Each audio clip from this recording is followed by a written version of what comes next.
I mean, Nintendo ostensibly is basically a toy company. Yeah. So, I mean, that's their history. That's where they come from. That's how they approach things.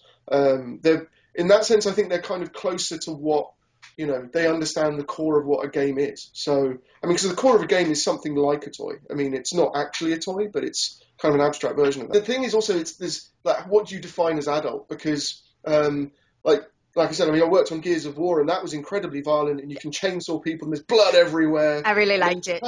Yeah, and in Japan, those are known as Z-rated games. You have to actually they're like top shelf, you know, and those kind of games primarily in Japan are all Western. Really? Yeah, the violent, really violent, gory games. There aren't that many really violent, gory Japanese games. So when people talk about adult Japanese games, what they're actually saying is tits and arse. They're saying there's too much. It's a sexual thing they're talking about primarily.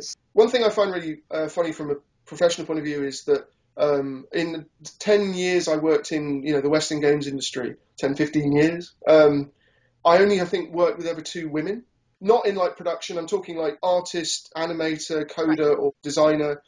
I only really worked with 2 ladies, lovely ladies. And since coming to Japan, I mean, my last company, half the company was women.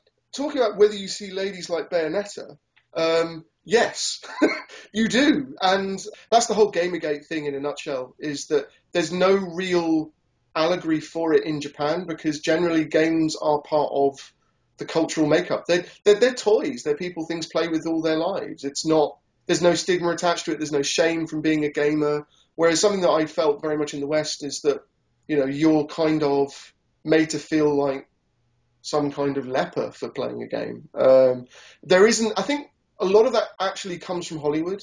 A lot of the Hollywood executives, I wouldn't say go out of their way to sabotage a game, but they definitely don't help you. They view games as a threat, which I think is stupid.